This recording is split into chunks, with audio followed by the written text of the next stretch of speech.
મહાદેવ હર 16 સોમવારની વાત। આ વ્રત શ્રાવણ માસના પ્રથમ સોમવારથી શરૂ કરી 16 સોમવાર સુધી કરવાનું હોય છે। દરેક સોમવારે મહાદેવજીના મંદિરે જઈ શિવ પાર્વતીની પૂજા કરી એકટાણું કરવું। પૂજા કર્યા બાદ 16 સોમવારની વાર્તા સાંભળવી અને તે સાંભળતી વખતે હાથમાં ચોખા રાખી ઓમ નમઃ શિવાય ઓમ નમઃ શિવાય એમ બોલવું। આ વ્રત દરેક નર નારી કરી શકે છે।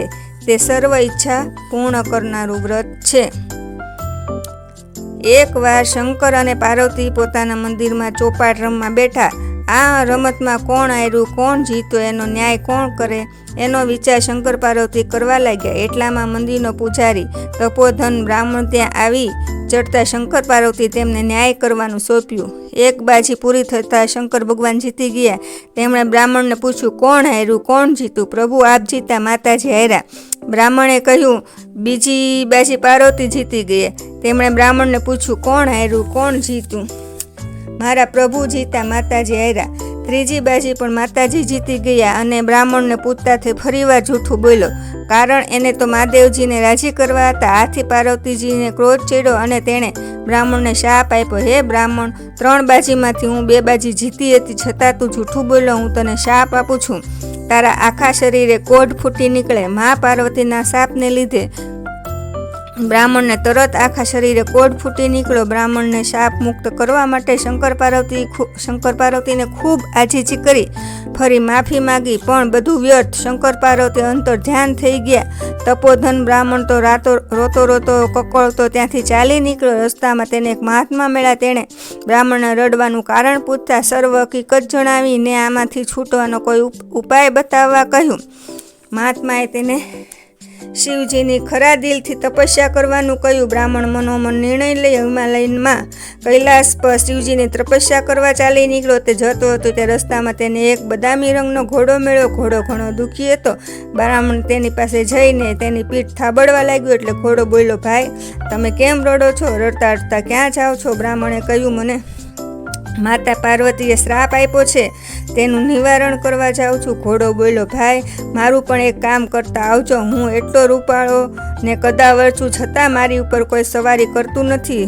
તમે મારા પાપનું નિવારણ પૂછતા આવજો। સારું કહી બ્રાહ્મણ આગળ વધ્યો। આગળ જતા બ્રાહ્મણને રસ્તામાં એક ગાય મળી। ગાયે બ્રાહ્મણને ઊભો રાખ્યો અને તેને રડવાનું કારણ પૂછ્યું। બ્રાહ્મણે ગાયને બધી વિગત જણાવી એટલે ગાય બોલી, ભાઈ હું પણ દુઃખી છું, મારા આંચળ દૂધથી ફાટ થાય છે, પણ મને કોઈ દોતું નથી કે મારા વાછરડા મને ધાવતા નથી। તમે મારા પાપનું નિવારણ પૂછતા આવજો।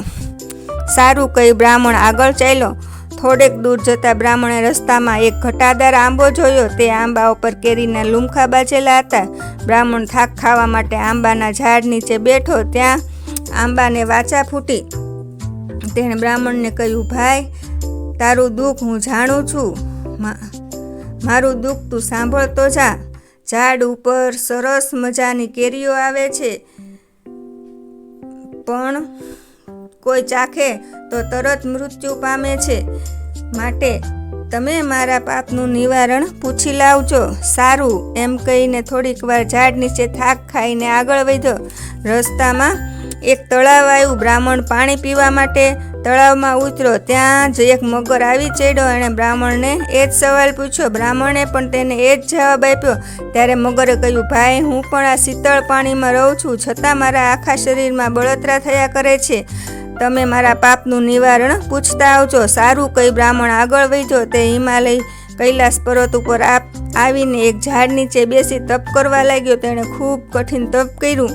આથી મહાદેવજી પ્રસન્ન થયા અને તેમણે બ્રાહ્મણને દર્શન આપ્યા અને વરદાન માગવા કહ્યું। બ્રાહ્મણે કહ્યું, હે મહાદેવજી, મને માતાજીના શાપમાંથી ઉગારો, મારો કોઢ મટાડી દો। હે ભૂદેવ, જો તું સાચા હૃદયથી 16 સોમવારનું વ્રત કરે તો તારો કોઢ મટી જાય અને તું માતાજીના શાપમાંથી મુક્ત થાય। પ્રભુ આ વ્રત કેવી રીતે કરવું? મહાદેવજી બોલ્યા, હે ભૂદેવ, આ વ્રત શ્રાવણ માસના પ્રથમ સોમવારથી શરૂ થાય છે અને 16 સોમવાર સુધી કરવામાં આવે છે। શ્રાવણ માસમાં આગલા દિવસે એટલે કે દિવાસાના દિવસે સૂતરના પીળા રંગના 4 તાતણા ભેગા કરીને તેની વચ્ચે થોડા થોડા અંતરે 4 ગાંઠો વાળી તે દોરો ગળામાં પહેરી રાખવો। દર સોમવારે સવારે વહેલા ઉઠી નાહી ધોઈ મહાદેવજીના મંદિરે જઈ તેમની પૂજા કરવી, દર સોમવારે એકટાણું કરવું, શ્રાવણ, ભાદરવો, આસો અને કારતક માસનો છેલ્લો સોમવાર આવે તે 16મો સોમવાર થાય ત્યાં સુધી સોમવાર કરવા. 16મા સોમવારે 4.5 શેર ઘઉંના લોટમાં 1.25 શેર ઘી, 1.25 શેર ગોળ નાખી લાડુ બનાવવા. લાડવાના 4 ભાગ પાડવા.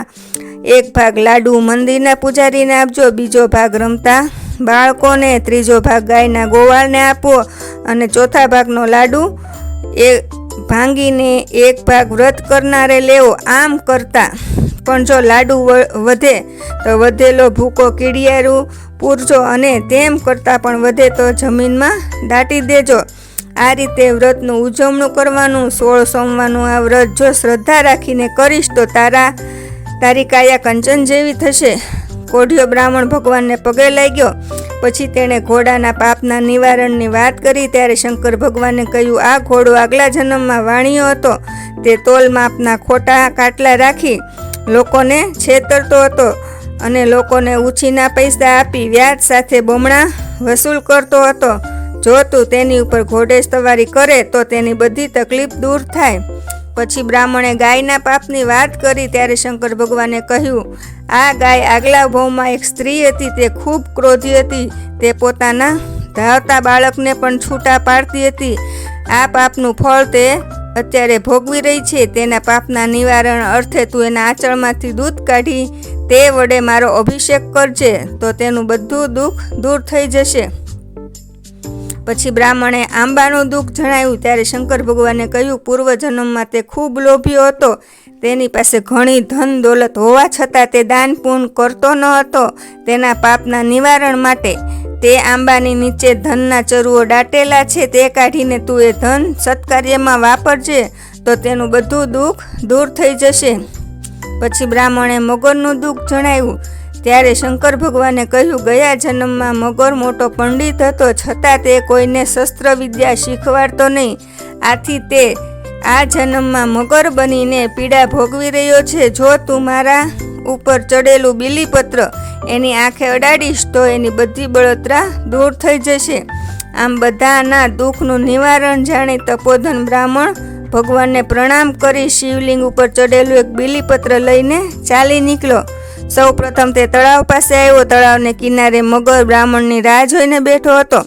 બ્રાહ્મણે મહાદેવજીનું ચડાવેલું બીલીપત્ર મગરને આંખે અડાડ્યું. તરત મગરના શરીરની બળતરા ઓછી થઈ ગઈ.